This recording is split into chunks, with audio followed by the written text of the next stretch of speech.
परमाणु संरचना। परमाणु संरचना में हमने सबसे पहले पढ़ा थॉमसन मॉडल। इसकी कमियों को सुधारते हुए फिर हमने पढ़ा रदरफोर्ड मॉडल। अब रदरफोर्ड मॉडल की भी कुछ कमियां थीं, जो इनकी कमियां हैं रदरफोर्ड मॉडल की। तो वो पहली कमी क्या थी कि इन्होंने बोला कि ये नाविक है, नाविक के चारों तरफ कोई इलेक्ट्रॉन है ये, और ये चक्रण कर रहा है। तो इसके चक्रण से, इस कक्षा में अगर ये चक्कर कर रहा है तो इसके चक्रण से इसकी कुछ वेग होगा, और वेग के कारण इसकी ऊर्जा होगी। तो ये ऊर्जा को क्या करता जाता है, रिलीज करता जाता है, फोटोन के रूप में निकालता जाता है ऊर्जा। और जब इसकी ऊर्जा कम होती जाएगी तो इसकी त्रिज्या भी कम होती जाएगी घूमने की, और जब घूमने की त्रिज्या होगी तो फाइनली ये कहाँ गिर जाएगा, आके नाभिक में, और परमाणु कैसा हो जाएगा, समाप्त हो जाएगा। तो इसका पहला कमी थी कि ये परमाणु के स्थायित्व को नहीं समझा सके, कि परमाणु तो स्थायी होता है लेकिन आपके अनुसार तो गिर जाएगा। तो ये इस चीज को नहीं समझा सके। हम इसको ऐसे ही बोल सकते हैं कि परमाणु से जो ऊर्जा का विकिरण होता है वो उसके कारण ये परमाणु के स्थायित्व को डिनाई कर रहे थे। दूसरी चीज इनकी क्या थी, रदरफोर्ड के मॉडल की कमी, कि इन्होंने कहा जब परमाणु में ऐसे इलेक्ट्रॉन घूमता हुआ आएगा तो वो हर एक प्लेस पे होगा, यानी नाभिक से उसकी दूरी कंटिन्यूस रहेगी, होगी। ऐसा नहीं है कि यहाँ से जंप किया यहाँ जाए, बीच में ना हो, यहाँ से आएगा यहाँ से आएगा, नाभिक से दूरी इसकी सतत रहेगी। तो जो ऊर्जा विकिरित है, यानी कि जो विकिरण है या स्पेक्ट्रम है, तो वो किसी भी परमाणु का स्पेक्ट्रम कैसा होना चाहिए, सतत होना चाहिए इनके अनुसार। लेकिन रियलिटी में क्या है कि रियल में जब स्पेक्ट्रम देखा जाता है तो वो किसी भी एक परमाणु से निश्चित तरंगदैर्घ्य मिलती है। मान लो ये 600 एंगस्ट्रॉम, 605 एंगस्ट्रॉम और 610 एंगस्ट्रॉम मिली, तो इसका मतलब बीच की एंगस्ट्रॉम कहाँ गई, लेकिन इनके अनुसार ये सारी होनी चाहिए। तो ये इनके अनुसार परमाणु से जो स्पेक्ट्रम है वो सतत होना चाहिए, लेकिन वास्तव में कैसा मिलता है, असतत। तो ऐसा क्यों होता है ये नहीं समझा सके। इनका कहने का था कि इलेक्ट्रॉन नाभिक से किसी भी दूरी पे घूम लेगा कंटिन्यूस रूप से। तो इसको समझाने के लिए बोहर का परमाणु मॉडल आया इन कमियों को दूर करते हुए। तो बोहर का परमाणु मॉडल हम समझेंगे कि जो किस तरीके का है। सबसे पहले इनकी परिकल्पना को समझते हैं। इन्होंने जो परिकल्पना दी,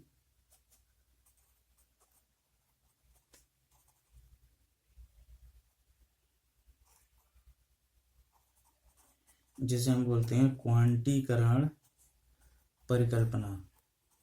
इन्होंने इस परिकल्पना में क्या बोला कि किसी भी नाभिक के चारों ओर जब इलेक्ट्रॉन घूमता है, जब किसी भी नाभिक, ये कक्षाएं, ये नाभिक है, नाभिक के चारों ओर जब इलेक्ट्रॉन घूमता है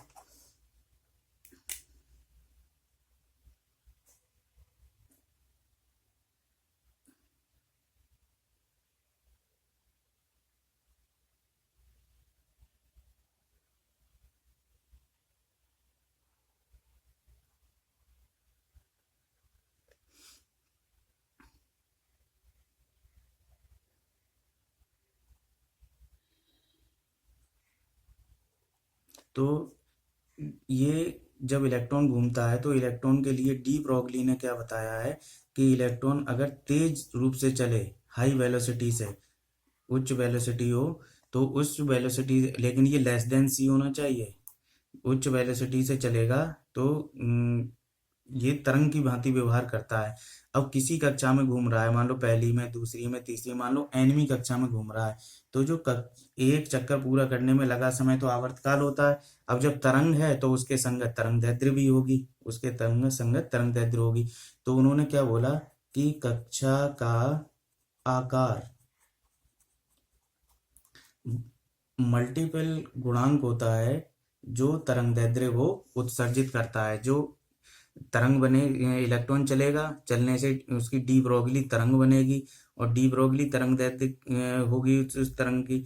तो उस तरंग के संग एन भी कक्षा में अगर वो घूम रहा है तो कक्षा का जो आकार होगा उसका वो लैम्डा का, यानी डी ब्रोगली तरंग दैर्ध्य का कैसा होगा, पूर्ण गुणज होगा।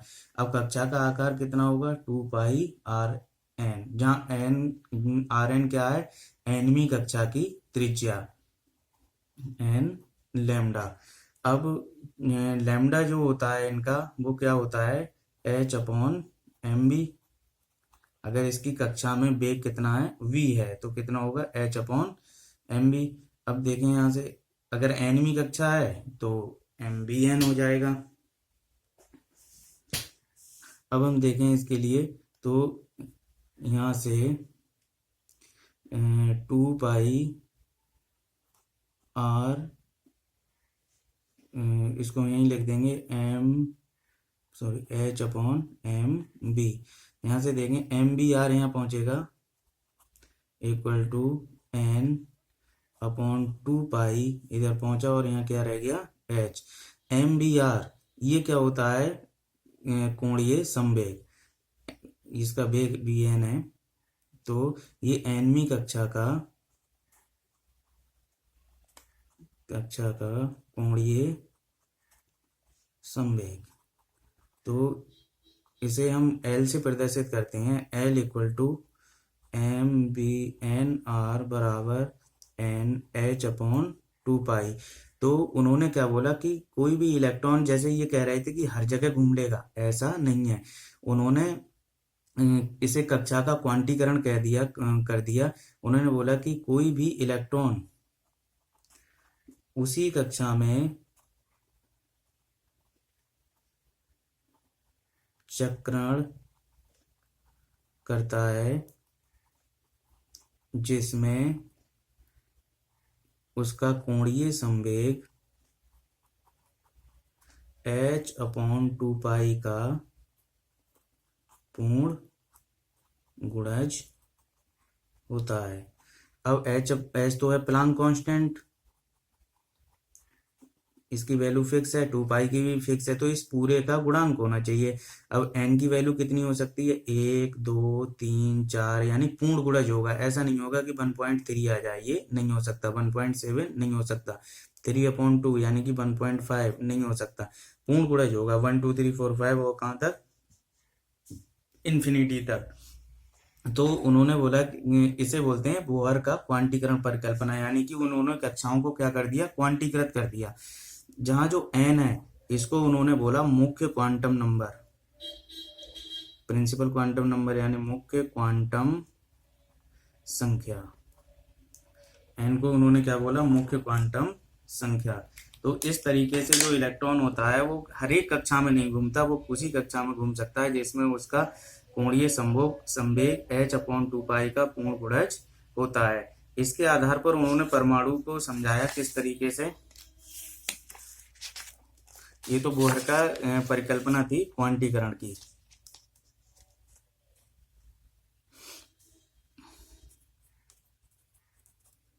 बोहर का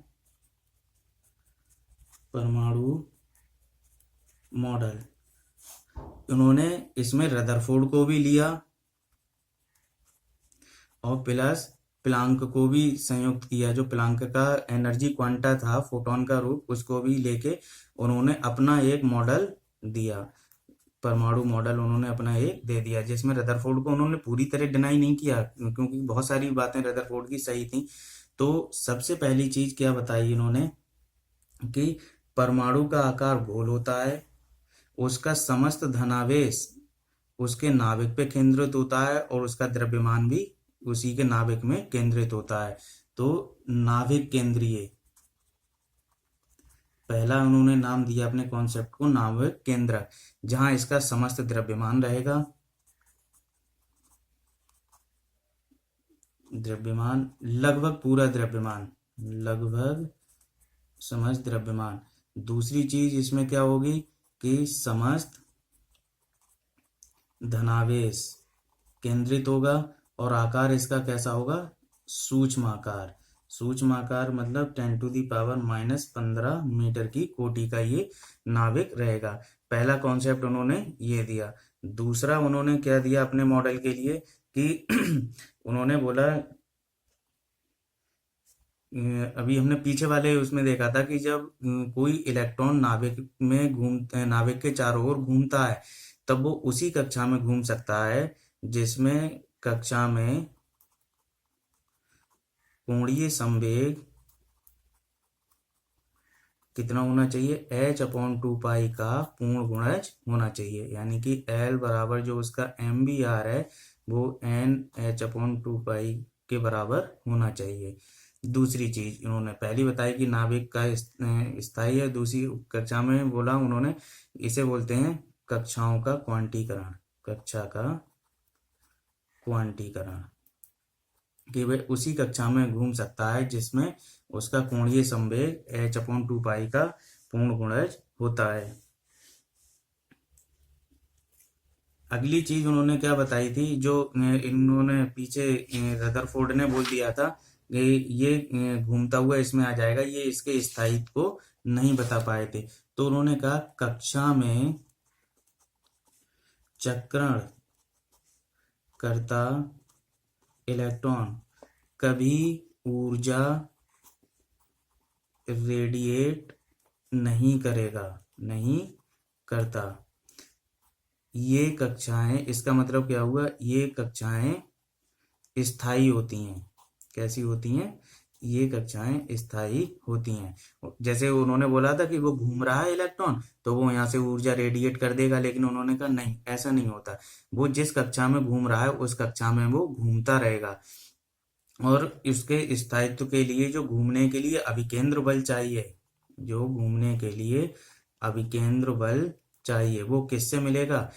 ये इलेक्ट्रॉन एक आवेशित कण है ऋणात्मक, नाभिक पर पॉजिटिव आवेश है, तो नाभिक इलेक्ट्रॉन के मध्य वैद्युत आकर्षण बल से। उन्होंने कहा घूमने के लिए, चक्रण करने के लिए पूरी शर्त तो होनी चाहिए। तो वृत्तीय कक्षाओं में जब कोई पदार्थ घूमता है, जो कोई कण घूमता है, तो घूमने के लिए अभिकेंद्र बल चाहिए, और वो अभिकेंद्र बल इसको कहाँ से मिलता है? नाभिक और इलेक्ट्रॉन के मध्य लगने वाले वैद्युत आकर्षण बल से।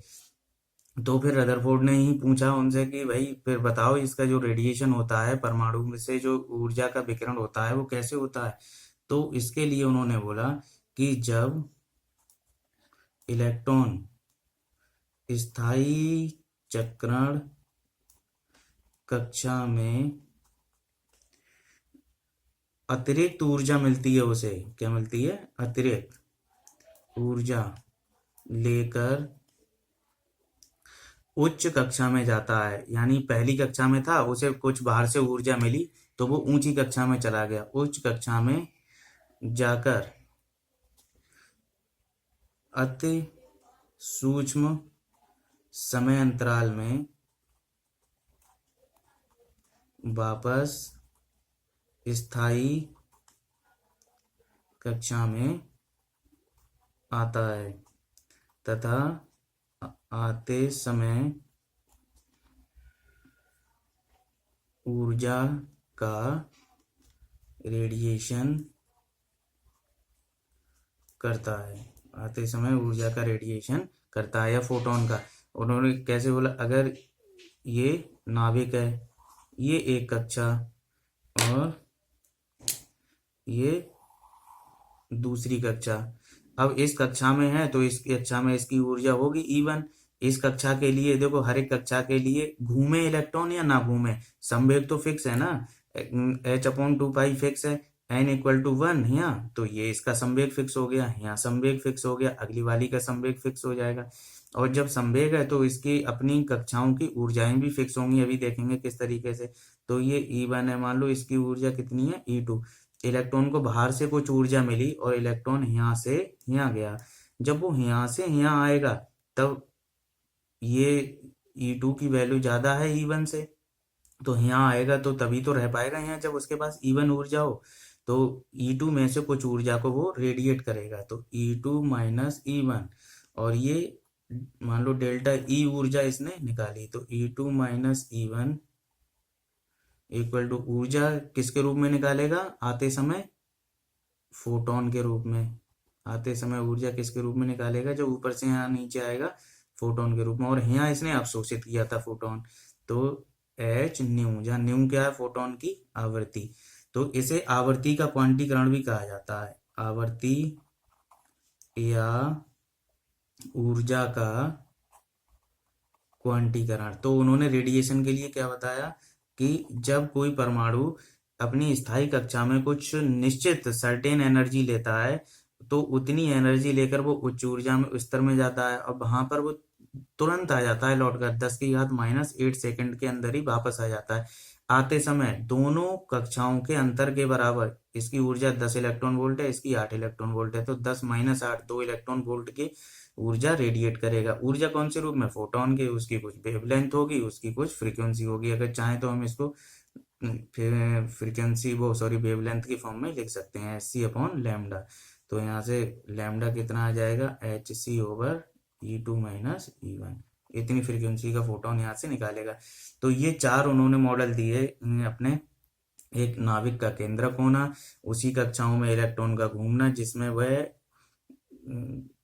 उसमें संवेग, उसका कोणीय संवेग h/2 पाई का पूर्ण गुणज होता है। कक्षा में चक्रण करते हुए नाभिक कभी भी रेडिएशन नहीं करता। ये कक्षाएं स्थायी होती हैं और घूमने के लिए अभिकेंद्र बल नाभिक के द्वारा लगाए गए वैद्युत आकर्षण बल से मिलता है। और जब इलेक्ट्रॉन स्थायी चक्रण कक्षा में अतिरिक्त ऊर्जा लेकर उच्च ऊर्जा में जाता है, फिर वापस आते समय वो फोटोन को रेडिएट करता है। तो इस संबंध में उन्होंने ये नियम दिए थे। अब आगे समझते हैं।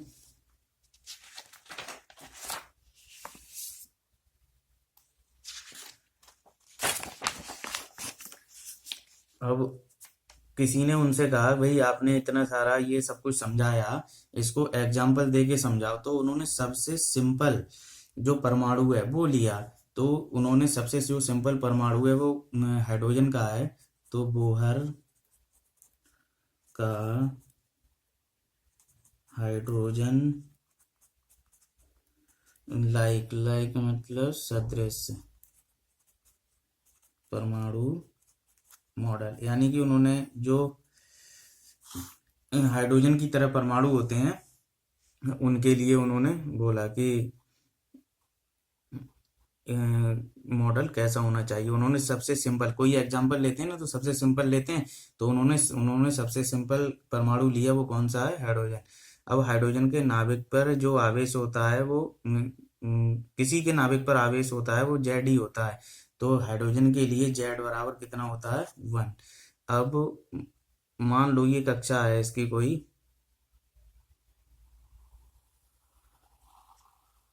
ये पहली कक्षा भी हो सकती है। हाइड्रोजन में तो पहली कक्षा में ही घूमता है, लेकिन अभी हमने कोई सा भी एटम ले लिया है जिसका परमाणु क्रमांक कितना है? जेड है। अब इसमें ये इलेक्ट्रॉन है और इस कक्षा की जो त्रिज्या है वो कितनी है? आर है। ये एनवी कक्षा है कोई भी, अभी हमें पता नहीं है। तो ये कौन सी है? एनवी। वैसे हमें पता है हाइड्रोजन में उसी कक्षा में घूमता है, लेकिन हाइड्रोजन के लिए हम यहाँ एन बराबर 1 रख लेंगे और जेड बराबर भी 1 रख लेंगे। लेकिन अभी हम किसी भी परमाणु के लिए समझ लेते हैं। और ये इसकी जो त्रिज्या है वो कितनी होगी? आर एन होगी।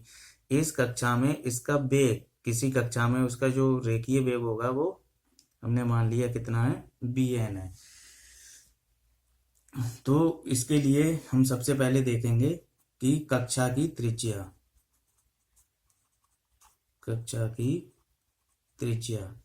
किस तरीके से ज्ञात होगी इसकी।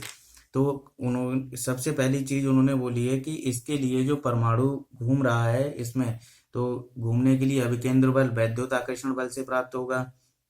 और दूसरी चीज जो इसकी क्या बोलते हैं उसको, अभिकेंद्र बल वैद्युत बल से, और जो इसका कोणीय संवेग है वो उसका पूर्ण गुणज होगा h/2 पाई का। तो हम सबसे पहले लिखते हैं इसका जो अभिकेंद्र, पहले लिखे, मान लो ये है इलेक्ट्रॉन है, इसका द्रव्यमान कितना है? m है। तो घूमने के लिए आवश्यक जो अभिकेंद्र बल है वो कहाँ से मिलता है? लिखेंगे इसमें कि माना m द्रव्यमान का कोई इलेक्ट्रॉन नाभिक से Rn की कक्षा में Vn वेग से गतिमान है, यह चक्रण करता है, तब उसको घूमने को अभिकेंद्र बल कहाँ से मिलेगा? वैद्युत बल से। अब अभिकेंद्र बल कितना होता है? mv²/r। ये सब nवीं कक्षा के लिए है, ये Rn ये Bn इक्वल टू, और वैद्युत बल कितना होता है? k q1 ze q2 e और अपॉन Rn²। यहाँ k की वैल्यू हमें पता है कितनी होती है? 9 × 10⁹ न्यूटन मीटर स्क्वायर पर कूलम स्क्वायर। ये वही है 1/4 पाई एप्सिलॉन नॉट वाला के। तो यहाँ से हम देखें तो हमें क्या मिल जाएगा? mv² = k ZE² over are. इसको नाम दे दिया हमने समीकरण नंबर 1। अब देखें यहाँ से और आगे लिखें तो R इक्वल टू हमें कितना मिलेगा, KZE² ओवर MB²। इसको अभी हमने नाम दे दिया समीकरण नंबर 2। अगर हम और आगे देखें इसके, तो जो घूमने के लिए संवेग है कोणीय संवेग जो होगा MBR, वो बराबर होगा NH/2π के। ये सब भी nवीं कक्षा के लिए है और n बराबर कितना होगा 1 2 3, इस तरीके से ये चलता रहता है।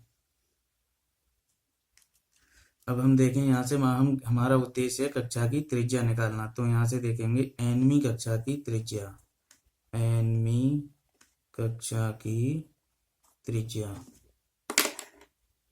ये Rn इक्वल टू ये कितना हो जाएगा NH/2π और इंटू MB। ये NH/2π और ये MB यहाँ पर बटे में आ जाता है हमारे पास। यहाँ से देखें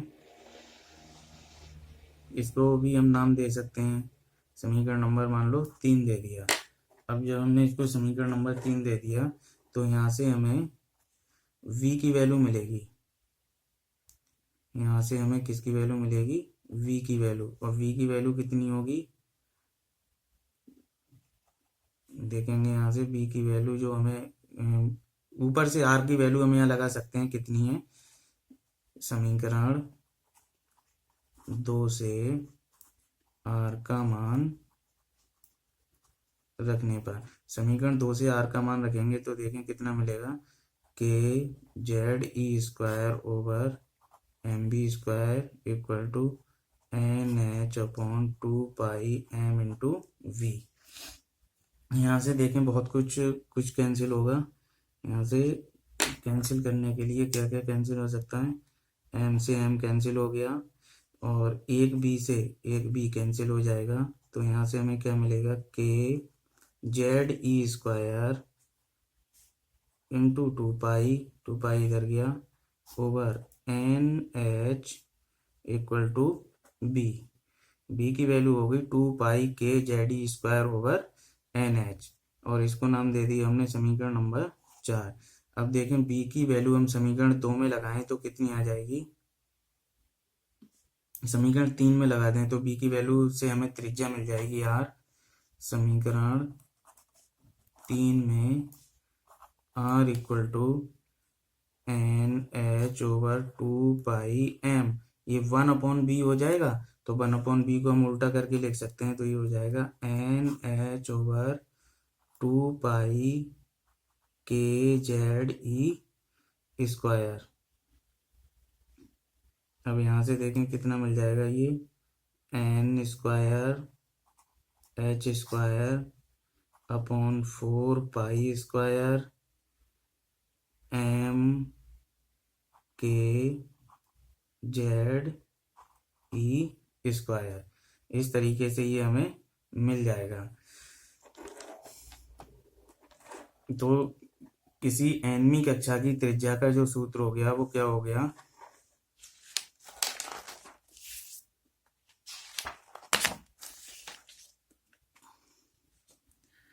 nवीं कक्षा की त्रिज्या Rn equal to n² h²/4π² और क्या आया था ये निकल के हमारा MKZE²।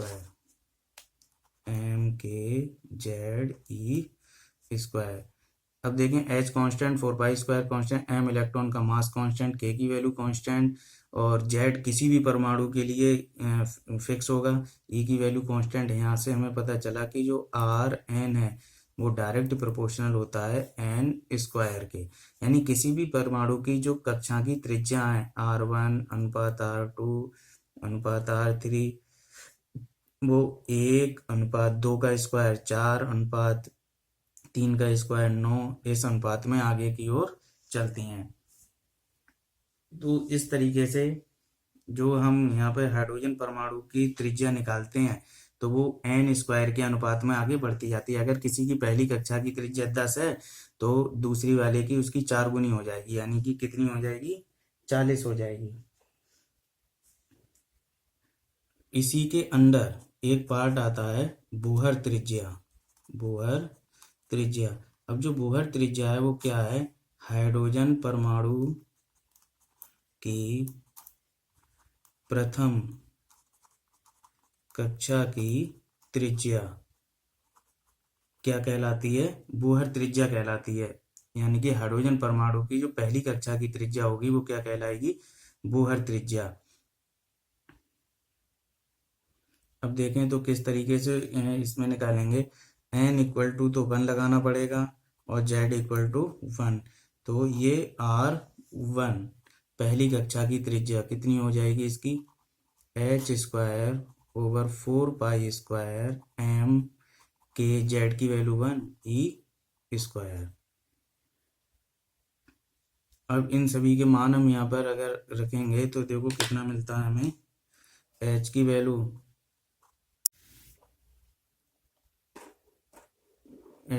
6.6 इंटू 10⁻⁻34 का स्क्वायर ओवर 4 पाई की वैल्यू 3.14 का स्क्वायर m 9 इंटू 10⁻⁻31 के की वैल्यू हमें पता है 9 इंटू 10⁻9 ई की वैल्यू 1.6 इंटू 10⁻19 का स्क्वायर, और ये किस में आता है, मीटर में।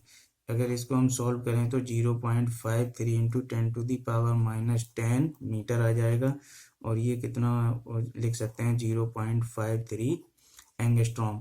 तो हाइड्रोजन के लिए, स्पेशली हाइड्रोजन के लिए जो nवीं कक्षा की त्रिज्या होती है, तो जो पहली कक्षा की त्रिज्या है 0.53, उसका ये गुणांक होती है, n स्क्वायर का गुणांक होती है। और अगर कोई अन्य परमाणु है, अन्य परमाणु के लिए, अन्य परमाणु के लिए जो Rn है वो कितना होगा, 0.53 n स्क्वायर अपॉन में क्या था, Z एंगस्ट्रॉम। किसी भी अन्य परमाणु के लिए यहाँ पर Z की वैल्यू हम लगा सकते हैं। तो ये था बोहर की त्रिज्या। अब कक्षीय वेग, अगली चीज क्या है इसकी, कक्षीय वेग, यानी कि कक्षा में जो इलेक्ट्रॉन घूम रहा है उसका वेग कितना होगा। तो कक्षीय वेग का सूत्र आया था हमारे पास अभी, ये कहेंगे समीकरण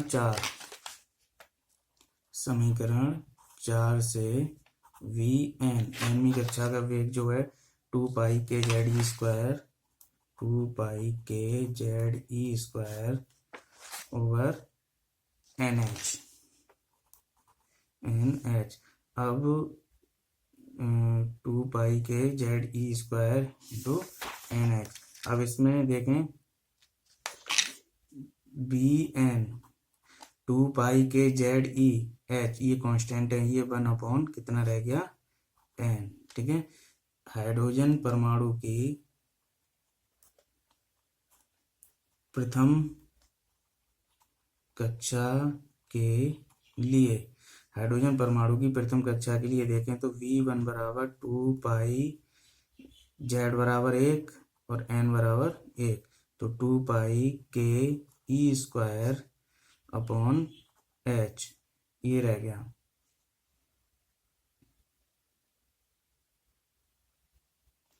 इसमें देखें अगर हम सी से गुणा कर दें और सी से क्या कर दें, भाग, तो ये बन जाता है 2 पाई के E square open HC into सी। यहाँ सी क्या है, स्पीड ऑफ लाइट। ये जो चीज है ये पूरी एक कांस्टेंट है अल्फा, और इस अल्फा को बोला जाता है सूक्ष्म संरचना गुणांक, और इसकी वैल्यू फिक्स है 1/137। इनकी 2π/k² ऐसी की वैल्यू लगाएंगे तो 137, और ये क्या है, मात्रक रहित, इसकी कोई यूनिट नहीं आती है। तो अल्फा की वैल्यू 1/7c। अब बी एन डायरेक्ट प्रोपोर्शनल है 1/n, तो हाइड्रोजन परमाणु के लिए बी एन इक्वल टू कितना हो जाएगा, सी 1/137 टू C/n। और अगर कोई अन्य परमाणु है, कोई अन्य परमाणु जिसका परमाणु क्रमांक Z है, तो उसके लिए ये क्या बन जाएगा, Vn इक्वल टू Z ऊपर है इसमें, Z/137 C/n। ओके, ये उसके क्या होता है, कक्षीय वेग किसी भी परमाणु का।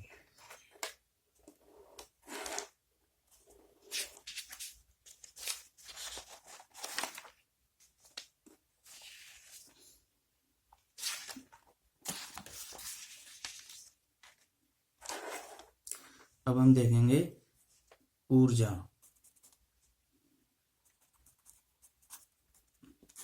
ऊर्जा, जब कोई इलेक्ट्रॉन v वेग से, ये m द्रव्यमान का इलेक्ट्रॉन v वेग से घूम रहा है, तो सबसे पहले तो उसमें होगी गतिज ऊर्जा। क्या होगी, गतिज ऊर्जा, काइनेटिक एनर्जी। और वो कितनी होगी, 12mv², और v की वैल्यू अभी हमने देखी थी, इक्वल टू हाफ, अभी एक जगह mv² की पूरी वैल्यू आई थी हमारे पास, kZe²/r।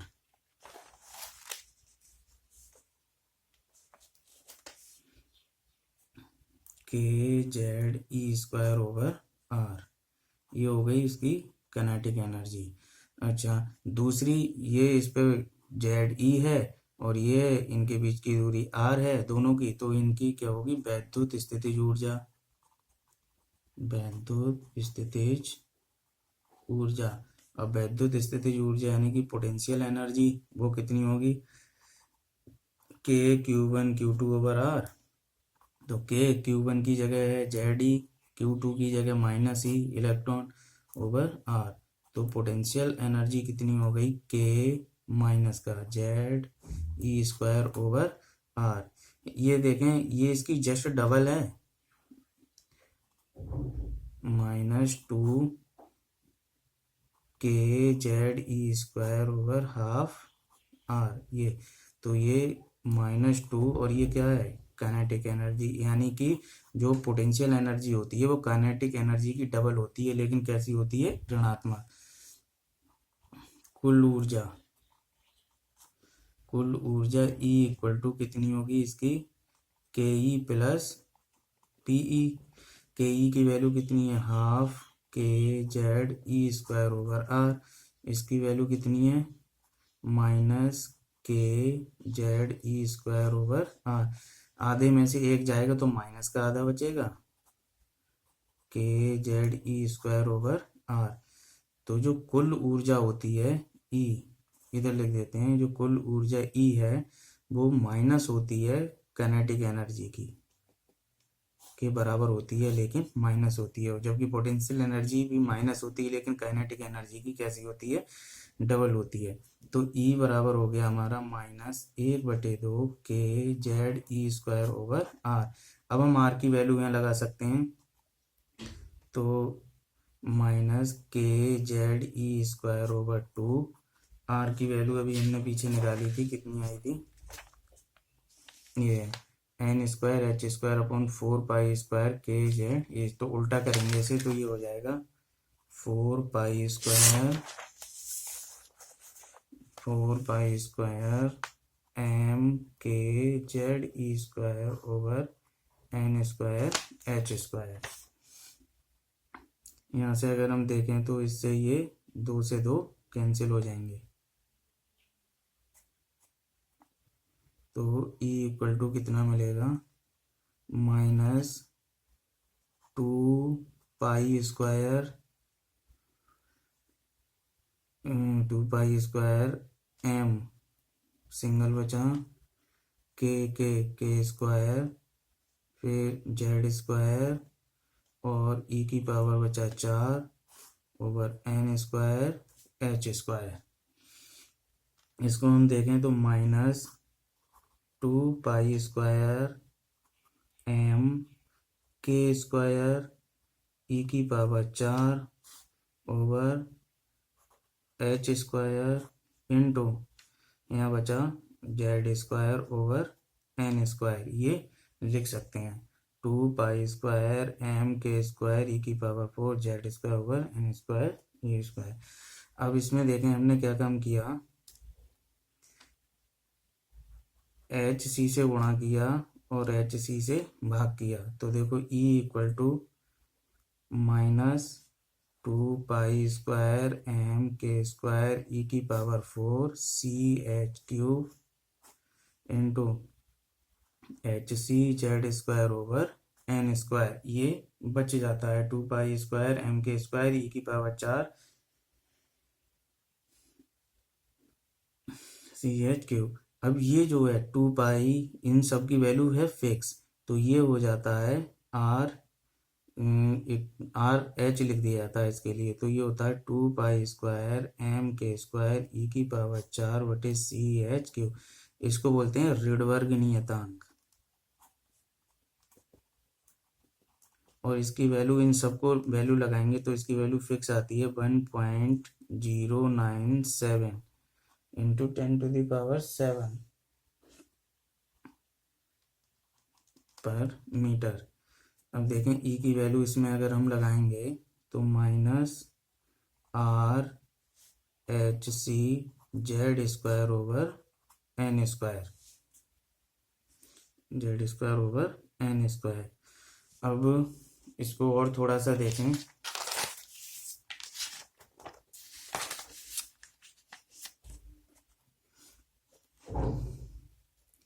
E n equal to -RHC z square over N square. अब इन सब की अगर हम वैल्यू लगाएं तो -1.096 into 10⁻7, 6.6 into 10⁻−34 c 3 into 10⁻8 z square over N square. तो ये जो आता है वो आ जाता है 21.75 के आसपास आता है, minus into 10⁻−19 z square n square joule. तो इसको अगर हम -21.75 इंटू 1.6 इंटू 10⁻19 से डिवाइड कर दें तो ये बदल जाता है इलेक्ट्रॉन वोल्ट में, और ये हो जाता है -13.6 z square over N square electron volt. इसका स्पेशल केस देखें तो हाइड्रोजन परमाणु के लिए जेड इक्वल टू 1 लगाएंगे तो e n equal to -13.6 upon n square electron volt, यानी कि जो ऊर्जा है वो 1/n स्क्वायर के फॉर्म में परिवर्तित होती है। माइनस साइन है वो ये बता रहा है कि कुल ऊर्जा जो है वो नाभिक के आकर्षण के कारण होती है। अगर ये प्लस होता तो ये आकर्षण की जगह ये प्रतिकर्षण होता है, लेकिन इसकी कुल ऊर्जा ऋणात्मक है। इसका मतलब क्या है, जो है ना Q1 Q2 upon are,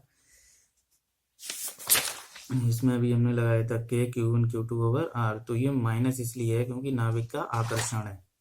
minus वाला चीज बताती है आकर्षण और प्लस वाली चीज बताती है प्रतिकर्षण, तो ई एन माइनस ये। अब हाइड्रोजन परमाणु की प्रथम कक्षा के लिए देखें,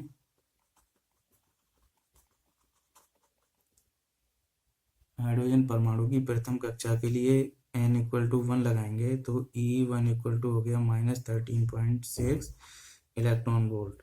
द्वितीय के लिए बराबर 2। अच्छा, इसको और बोलते हैं, इसको बोलते हैं रिडवर्ग ऊर्जा, रेडबर्ग ऊर्जा। और ये एक नया मात्रक हो जाता है रेडबर्ग का, तो एक रेडबर्ग बराबर हो जाता है 13.6 इलेक्ट्रॉन वोल्ट। इसको एक रेडबर्ग ऊर्जा बोलते हैं। जैसे बोहर त्रिज्या होती है 0.53 एंगस्ट्रॉम, तो उसके हाइड्रोजन परमाणु की प्रथम कक्षा की त्रिज्या बोहर त्रिज्या। इसी प्रकार से जो हाइड्रोजन परमाणु की प्रथम कक्षा की ऊर्जा रेडबर्ग ऊर्जा कहलाती है। और एक रेडबर्ग में कितने होते हैं? 13.6 इलेक्ट्रॉन वोल्ट। ये भी आता है कि रेडबर्ग किस भौतिक राशि का मात्रक है, तो रेडबर्ग किसका है? ऊर्जा का। जब n=2 लगाएंगे तो E2 = -13.6/4। ये तो -3 पॉइंट समथिंग आएगी, 3.4 इलेक्ट्रॉन वोल्ट आ गई मान लो। तो 3.4 इलेक्ट्रॉन वोल्ट में देखो ये -13.6, ये -3, तो कौन ज़्यादा है? ये ज़्यादा है, माइनस में 3.4। तो ये उच्च ऊर्जा स्तर हो गया और ये निम्न ऊर्जा स्तर। जैसे जैसे n की वैल्यू बढ़ती जाएगी वैसे वैसे उसकी ऊर्जा कैसी होती जाएगी? बढ़ती जाएगी। तो ये था इसका ऊर्जा कॉन्सेप्ट हाइड्रोजन लायक परमाणु का।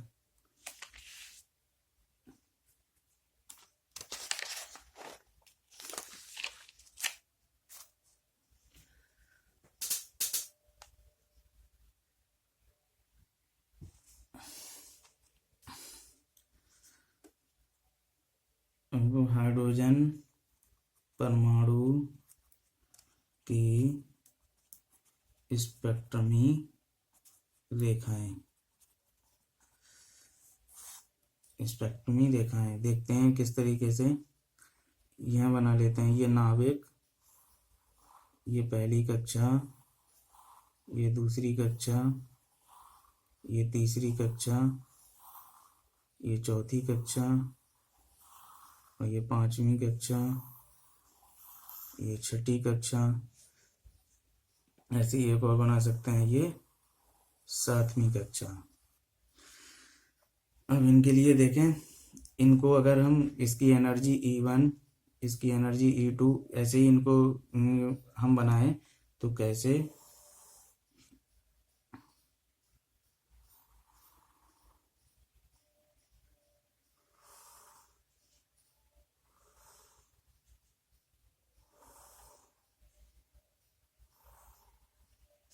1 2 3 4 5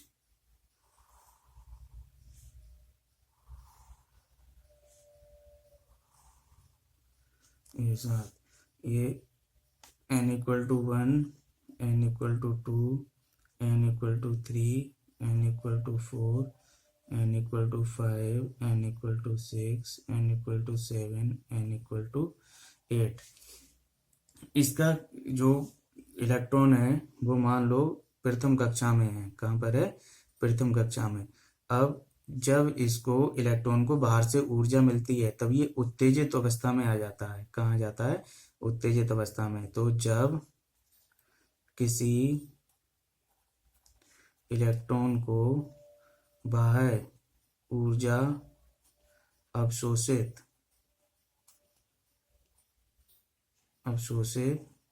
कराकर उच्च कक्षा में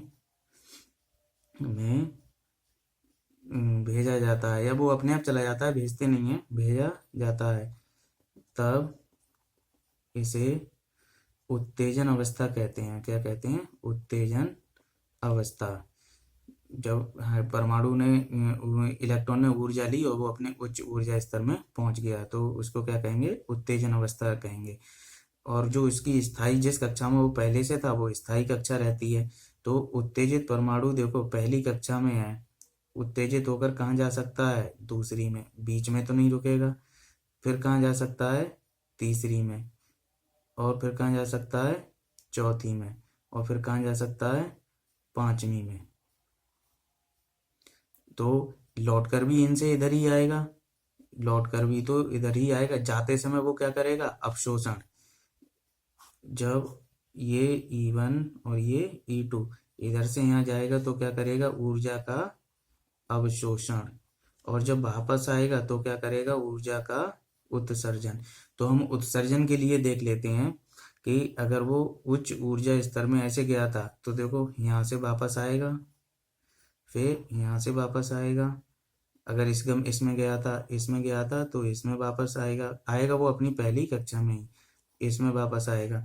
तो देखो उच्च ऊर्जा स्तर से कहाँ कहाँ से आ सकता है, N2 से N1 में, N3 से N1 में, N4 से N1 में, N5 से N1 में, N6 से, ऐसे ही ऊपर वाली कक्षाओं से वो आ सकता है। तो जो रेखाएं मिलेंगी हमें, यहाँ मान लो इससे आया तो एक फोटोन मिला, इससे यहाँ आया तो कुछ फोटोन मिलेंगे, इनकी कुछ वेवलेंथ होंगी सबकी, इसकी वेवलेंथ होगी, इसकी वेवलेंथ होगी। तो इनको अगर हम लाइन में बनाते जाएं ऐसे, ये 5000 एंगस्ट्रॉम, ये 5002, तो जो एक सीरीज मिलेगी उसको कहते हैं लाइमन सीरीज। तो पहली है, आगे लिख लेते हैं इसको, पहली सीरीज मिलती है वो है लाइमन। उत्तेजित इलेक्ट्रॉन उच्च ऊर्जा स्तर से, उच्च ऊर्जा स्तर से प्रथम ऊर्जा स्तर में आएगा, प्रथम ऊर्जा स्तर में आता है तब प्रथम ऊर्जा स्तर में आता है तब प्राप्त स्पेक्ट्रमी रेखाओं को लाइमन रेखाएं कहते हैं, या लाइमन श्रेणी की रेखाएं कहते हैं। अब देखो आएगा कैसे, कोई भी इलेक्ट्रॉन है, मान लो उसकी पहली कक्षा की ऊर्जा -RhC/N1², दूसरी कक्षा की ऊर्जा I2 बराबर -RhC/N2²। जब आएगा तो डेल्टा E बराबर E2 - E1 -RhC/N2², minus minus ये प्लस हो जाएगा RhC/N1²। RhC कॉमन आ जाएगा, ये क्या हो जाएगा यहाँ पर 1/N1² minus 1/N2²। Delta E ये क्या होगा HC/λ, तो RhC 1/N1² minus 1/N2²। SC से SC कैंसिल, तो 1/λ equal to R 1/N1² minus 1/N2²। तो लाइमन के लिए हमेशा N1 बराबर कितना है 1, लाइमन के लिए 1/λ इक्वल टू कितना है 1/N1² माइनस 1/N2²। लाइमन के लिए हमेशा पहली कक्षा तो n बराबर 1 है, आएगा ऊपरी कक्षाओं से तो 2 3 4 5 6 ये हो सकती है। तो प्रथम रेखा कब मिलेगी इसकी, लाइमन की प्रथम रेखा N2 बराबर 2 रखने पर, द्वितीय रेखा N2 बराबर 3 रखने पर, इस तरीके से ये मिलती जाती हैं। और अंतिम रेखा N2 बराबर कितना रखेंगे अनंत। जो अंतिम रेखा है वो देती है मिनिमम लैम्डा की वैल्यू मिनिमम, और ये रखते हैं तो लैम्डा की वैल्यू कैसी देती है मैक्सिमम। अगर हम मिनिमम के लिए देखें तो 1/λ R, N1 की वैल्यू 1 माइनस 1/अनंत, तो 1/अनंत ये 0 हो गया, R लैम्डा बराबर कितना हो गया 1/R मीटर। और अगर हम इसको 0.097 × 10⁻⁷ लगाएं मीटर, इसको सॉल्व करेंगे ये लगभग 911 एंगस्ट्रॉम आ जाता है। तो इसकी जो अंतिम रेखा की होती है, जो लीस्ट वेवलेंथ होती है वो कितनी होती है 911।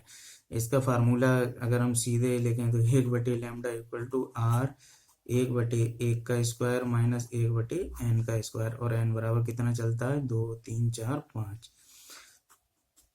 इसकी प्रथम रेखा को बोलते हैं K अल्फा, द्वितीय रेखा को बोलते हैं K बीटा, और तृतीय रेखा को बोलते हैं K गामा लाइन। ठीक है, अगली श्रेणी जो होती है वो होती है वामर श्रेणी, और जो ये मिलती है वो अल्ट्रावायलेट भाग में मिलती है।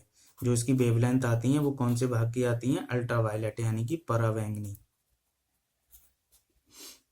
फिर आती है वामर श्रेणी। अब वामर श्रेणी कैसी होती है कि ये उच्च ऊर्जा स्तर से दूसरे में आएगा। तो इसकी जो ग्राउंड स्टेट है वो दूसरी हो गई। अब उच्च ऊर्जा स्तर से आना है इसको दूसरी में।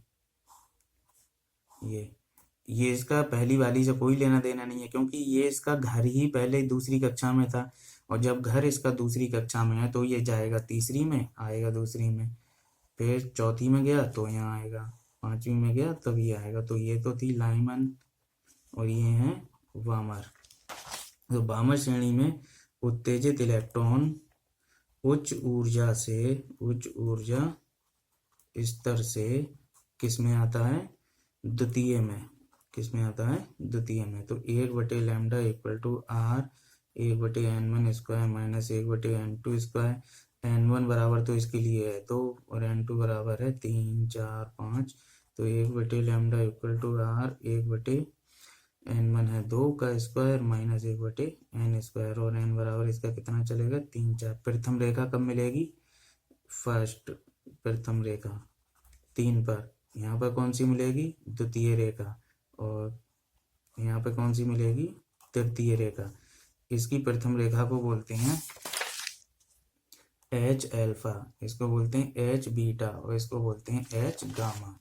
ठीक है, और इस तरीके से इसकी वेवलेंथ हम निकाल सकते हैं।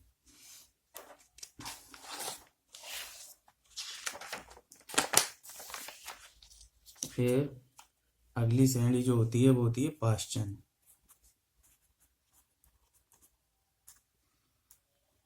पाश्चन श्रेणी में अभी पहले में आया था इलेक्ट्रॉन, फिर दूसरे में आया। अब तीसरे घर वाले के लिए बात करते हैं, जो तीसरे घर में रह रहा होता है। तो इसमें कहाँ से आ सकता है? 1 2 3, हाँ, चौथे से, पांचवें से, छठे से। तो इसका पहली कक्षा तो हो गई ये, और फिर उससे ऊपर वाली कोई भी हो सकती है। तो तीसरी कक्षा तो इसका घर है, यहाँ से कहीं से भी आ सकता है ये। जैसे इसमें यहाँ पे आ सकता था और ऊपर से ऐसे। तो ये हो जाती है पाश्चन। पाश्चन श्रेणी में जब उच्च ऊर्जा स्तर से जो इलेक्ट्रॉन है वो किस में आता है? तीसरी ऊर्जा स्तर से इलेक्ट्रॉन कौन सी कक्षा में आता है? तीसरी, यानी जो थर्ड कक्षा है इसमें। तो 1/λ बराबर R 1/n1 square minus 1/n2 square. n1 तो है इसके लिए 3, और n2 की वैल्यू कितनी? 4 5 6 7 8, और ये इंफिनिटी। अब इसकी जो प्रथम रेखा है, प्रथम रेखा वो कहाँ मिलेगी? 4 पर, और द्वितीय रेखा 5 पर। ऐसे ये बढ़ती जाती हैं। तो 1/λ इक्वल टू R, n1 तो इसका फिक्स है, और n2 इसका n स्क्वायर मान लो, और n बराबर कितना? 4 5 6 7 ये होता है। हाँ, ये मैं बताना भूल गया है, ये जो वामर श्रेणी है ये विजिबल यानी दृश्य प्रकाश का जो श्वेत प्रकाश का जो दृश्य भाग है प्रकाश का, उसकी वेवलेंथ की रेंज कम से कम और ज्यादा वाली जो रेंज बनती है वो कहाँ मिलती है? विजिबल वाले भाग में। इसकी जो रेंज मिलती है वो निकलती है इंफ्रारेड में, यानी कि IR अवरक्त। जो स्पेक्ट्रम का भाग है ना, बहुत भागों में बांट दिया गया है। Radio wave, microwave, X rays, gamma rays. जो सन लाइट है उसको 3 भागों में डिवाइड कर लिया, UV, विजिबल, IR। तो ये किस में मिलता है? IR में। तो अगली जो श्रेणी है वो है ब्रैकेट श्रेणी। अब ब्रैकेट श्रेणी हमें कैसे मिलती है कि जब ये उच्च ऊर्जा स्तर से पहले घर था इसका, फिर दूसरा घर हो गया, फिर तीसरा, अब ये इसका घर ये है चौथा। तो ये उच्च से किस में आए? चौथे वाले में आए। तो चौथा ये है, यहाँ से आ सकता है, यहाँ से आ सकता है, यहाँ से आ सकता है, यहाँ से। तो ये ब्रैकेट श्रेणी। तो इस ब्रैकेट श्रेणी के लिए ये कैसे आएगा, उच्च ऊर्जा स्तर से 4th कक्षा में, किस में आ जाएगा, 4th कक्षा में।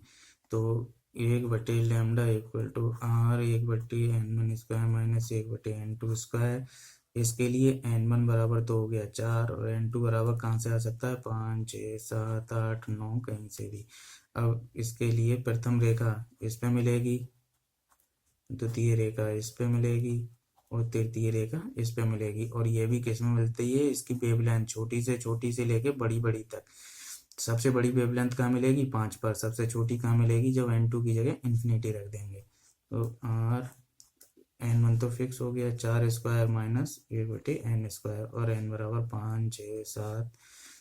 ये रखेंगे तो सबसे बड़ी वेवलेंथ और इन्फिनिटी रख दिया n की जगह तो सबसे छोटी वेवलेंथ। और ये भी कहाँ मिलता है, IR वाले पार्ट में, इंफ्रारेड में। अगली अगर हम देखें तो फुंड श्रेणी। अब फुंड श्रेणी के लिए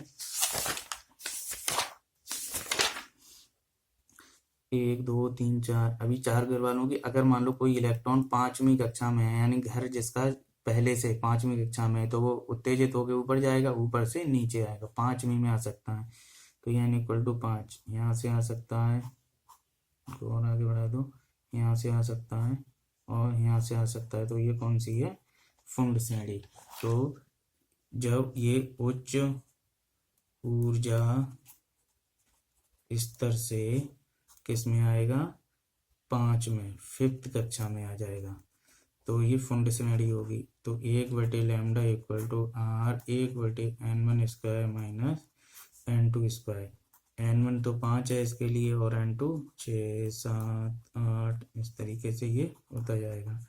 तो ये r 1/5 इसका फिक्स है माइनस n स्क्वायर, n की वैल्यू 6 7 8, ये रखेंगे तो प्रथम लाइन, ये रखेंगे तो द्वितीय लाइन, ये रखेंगे तो तृतीय लाइन। और इसकी तरंगदैर्घ्य कितनी होगी, मैक्सिमम, और इस पे लैम्डा कैसा होगा, मिनिमम। और ये भी कौन से भाग में मिलता है, इंफ्रारेड वाले भाग में मिलता है। तो ये जो हमने एनर्जी डायग्राम बनाया, तो इसकी जो लाइमन निकलती है, यहाँ पे जो फोटोन निकलते हैं वो किसके होते हैं, यूवी के। इसके जो फोटोन निकलते हैं वो किसके होते हैं, विजिबल के। और इनके फोटोन निकलेंगे तो वो IR। इसका फोटोन भी कैसा होगा, IR का, और इसका फोटोन भी कैसा होगा, IR का। तो इस तरीके से इसकी स्पेक्ट्रमी रेखाएं हमें प्राप्त होती हैं।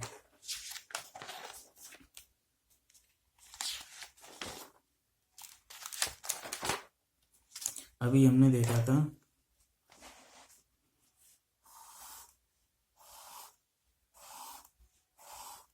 ये n equal to 1, n equal to 2, n equal to 3, n equal to 4, ऐसे ये बढ़ता जाता है और ये फाइनली कहाँ पहुँच जाता है, n इक्वल टू इन्फिनिटी पर। तो जब ये n इक्वल टू इन्फिनिटी पे जाता है तो ये होती है इसकी आयनन अवस्था, आयनन अवस्था। तो जब इलेक्ट्रॉन एनर्जी लेकर उच्च एनर्जी लेवल में जाएगा, ठीक है, तब एक्साइटेशन यानी कि उत्तेजित अवस्था बोली जाएगी, उत्तेजित इस अवस्था। और इसे उत्तेजन बोलते हैं, क्या बोलते हैं, उत्तेजन। जैसे इसकी -13.6 इलेक्ट्रॉन वोल्ट है और इसकी कितनी है, -3.4 इलेक्ट्रॉन वोल्ट है। तो ये जब यहाँ से अवशोषित करेगा तो कितने, और फिर यहाँ पर कैसा आएगा, वापस आएगा। तो ये तो हो गया अवशोषण, और ये क्या हो गया, उत्सर्जन। जब ये अवशोषित करेगा तो ऊपर से यहाँ से नीचे आएगा, तो देखो -13.4 प्लस -13.4 प्लस 13.6 10.2 इलेक्ट्रॉन वोल्ट। तो यहाँ से 10.2 इलेक्ट्रॉन वोल्ट ही अवशोषित करेगा और यहाँ पर ये 10.2 इलेक्ट्रॉन वोल्ट को क्या कर देगा, उत्सर्जित कर देगा। तो इस तरीके से इनका उत्सर्जन होता है। अब जो E है वो डायरेक्ट प्रोपोर्शन 1/n², n की प्लेस पे अनंत रखेंगे तो E इक्वल टू हो गया 0। तो ये हो गया 0 इलेक्ट्रॉन वोल्ट की कक्षा हो गई। अब कोई इलेक्ट्रॉन को इतनी ऊर्जा मिल जाए कि वो अपनी स्थायी कक्षा से, चाहे इसमें हो चाहे इसमें हो चाहे इसमें कहीं हो, वो अनंत ऊपर आ जाए। तो जब इलेक्ट्रॉन को ऊर्जा देकर उसे एटम से मुक्त कर दिया जाता है, यानी ऐसा नहीं है कि वो एक कक्षा से दूसरी में गया और फिर वापस आ जाए, बिल्कुल मुक्त कर दिया, अब उसे यहाँ से यहाँ अनंत पे पहुंचा दिया, तो फिर वो वहां से वापस नहीं आ सकता। तो एटम से मुक्त कर दिया जाता है, तब इसे आयनन कहते हैं। जो आयन बनते हैं ना, वही आयनन कहते हैं। अब जब आयनन किया है तो जितनी ऊर्जा ली वो आयनन ऊर्जा। आयनन के लिए किसी एटम से इलेक्ट्रॉन को मुक्त करने के लिए आवश्यक ऊर्जा आयनन ऊर्जा कहलाती है, आयनन ऊर्जा। और इसके संगत विभव, इसके संगत विभव आयनन विभव कहलाता है। क्या कहलाता है? आयनन विभव। क्योंकि K बराबर होता है ना QV, तो इलेक्ट्रॉन के लिए तो ये E है और K ऊर्जा हो गई, तो आयनन ऊर्जा और ये आयनन विभव। अब देखो यहाँ से यहाँ जाएगा तो कुछ मान लो एक इलेक्ट्रॉन हमने निकाला, तो उसके बाद उस पर एक पॉजिटिव का आयन बन गया। अब दूसरा इलेक्ट्रॉन निकालेंगे तो पहला वाला उसे कुछ अपनी तरफ खींच रहा होगा, और जब पहला वाला खींच रहा होगा उसे अपनी तरफ, तो उसके लिए ज़्यादा ऊर्जा की जरूरत पड़ेगी। ये प्लस हो गया, अब इलेक्ट्रॉन माइनस का है, ये अपनी ओर खींच रहा होगा, तो इसको अगर हम यहाँ से बाहर निकालेंगे तो कुछ एक्स्ट्रा काम करना होगा। तो द्वितीय आयनन विभव ग्रेटर देन होता है पहले वाले से, यही उत्तेजन में होता है। यहाँ से यहाँ के लिए कम ऊर्जा की जरूरत है, यहाँ से यहाँ के लिए ज्यादा ऊर्जा की जरूरत है। तो इस तरीके से ये इसका जो उत्तेजन विभव है वो सेकेंडरी उत्तेजन विभव पहले उत्तेजन विभव से ज्यादा होता है। या उत्तेजन ऊर्जा की बात कर लें वो भी। और उसी के संगत अगर हम आयनन के लिए बात करें, यानी आयन भी अनंत कक्षा में ले जाने के लिए, जब इलेक्ट्रॉन वहां से बाहर निकल जाए और फिर वापस ना आ सके, तब उसके लिए जो ऊर्जा होती है वो आयनन ऊर्जा, उसके संगत विभव आयनन विभव। और जो सेकेंडरी आयनन विभव होता है वो पहले आयनन विभव से ज्यादा, क्योंकि एक आयन पॉजिटिव बना चुके हैं तो वो इसके लिए क्या कर रहा होगा, अट्रैक्ट कर रहा होगा। ऐसे ही तीसरा वाला और ज्यादा होगा, क्योंकि अब दो आयन बन चुके होंगे तो वो इलेक्ट्रॉन को खींचेंगे हम, तो वो और ज्यादा अट्रैक्शन लगाएंगे। इस तरीके से ये आयनन विभव की वैल्यू इसमें बढ़ती जाती है।